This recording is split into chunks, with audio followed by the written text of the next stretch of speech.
Assalamualaikum warahmatullahi wabarakatuh. Halo Sobat Kemenak.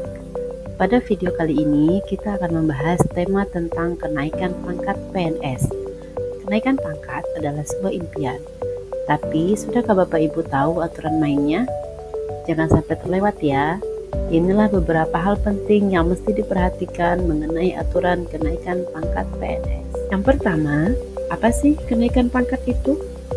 Kenaikan pangkat menurut PP nomor 12 tahun 2002 pasal 1, kenaikan pangkat adalah penghargaan yang diberikan atas prestasi kerja dan pengabdian pegawai negeri sipil terhadap negara.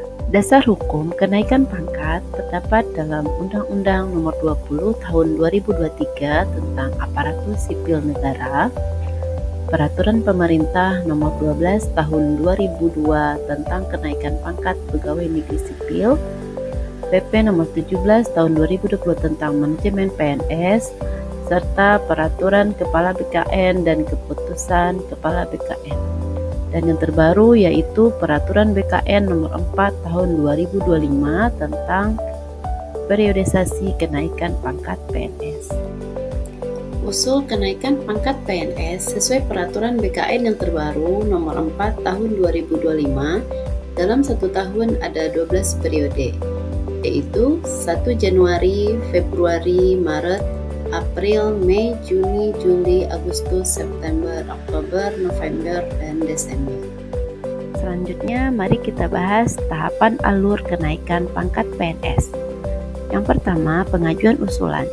PNS yang memenuhi syarat mengajukan usulan kenaikan pangkat beserta kelengkapan dokumen sesuai jenis kenaikan pangkat.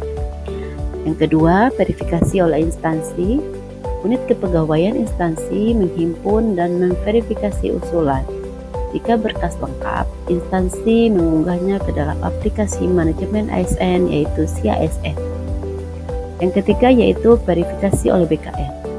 BKN menerima usulan dan melakukan verifikasi teknis. Jika data tidak sinkron atau ada kekurangan, usulan akan dikembalikan ke instansi untuk diperbaiki. Tahapan yang keempat yaitu penerbitan SK. Setelah disetujui BKN, instansi akan menerbitkan SK kenaikan pangkat. Dan yang kelima yaitu penyerahan SK. SK kenaikan pangkat diserahkan kepada PNS yang bersangkutan melalui unit kepegawaian instansi.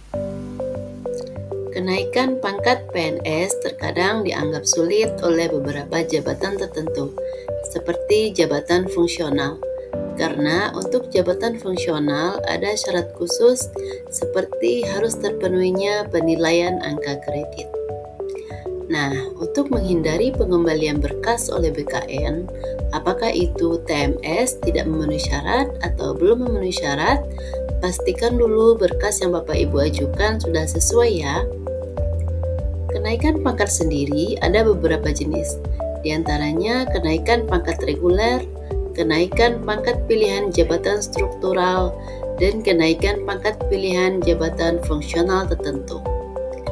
Kalau misal guru, masuk di jabatan mana nih? Untuk guru masuk di kenaikan pangkat pilihan jabatan fungsional tertentu ya. Kemudian kalau staf kantor masuk di kenaikan pangkat reguler. Karena untuk jabatan kantor seperti pengadministrasian perkantoran, penata layanan operasional itu masuk ke kenaikan pangkat reguler karena mereka tidak memiliki penilaian angka kredit atau bukan termasuk dalam jabatan fungsional. Jadi Bapak Ibu harus pahami dulu kira-kira masuk di kenaikan pangkat pilihan yang mana dan persyaratannya bagaimana. Karena setiap kenaikan pangkat memiliki persyaratan masing-masing dan ini tentunya berbeda antara kenaikan pangkat yang satu dengan yang lainnya.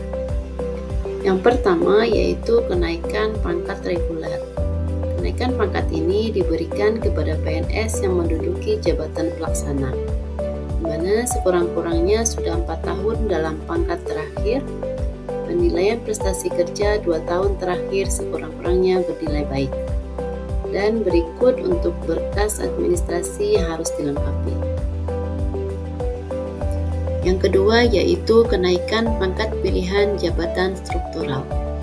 Syarat-syaratnya yang pertama, sekurang-kurangnya sudah 4 tahun dalam pangkat terakhir, penilaian prestasi kerja 2 tahun terakhir sekurang-kurangnya bernilai baik.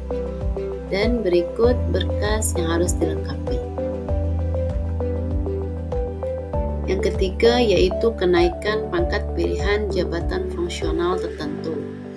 Syarat-syaratnya, penilaian prestasi kerja 2 tahun terakhir sekurang-kurangnya bernilai baik, telah memenuhi jumlah angka kredit yang ditentukan dengan melampirkan penilaian angka kredit. Dan berikut berkas yang harus dilengkapi. Dan untuk guru yang pertama kali usul naik pangkat, dilengkapi dengan scan asli sertifikat induksi. Berikut contoh penamaan file pada berkas kenaikan pangkat. Dan perlu diingat, untuk setiap file ukuran maksimal 900 KB, pastikan semua berkas yang dibuat dalam format PDF dapat terbaca, terlihat dengan baik, tidak terpotong, tidak kabur, dan tidak miring. Usulan akan diproses bila data dan dokumen lengkap sesuai ukuran file. Sekian video kali ini, semoga bermanfaat. Terima kasih dan Assalamualaikum warahmatullahi wabarakatuh.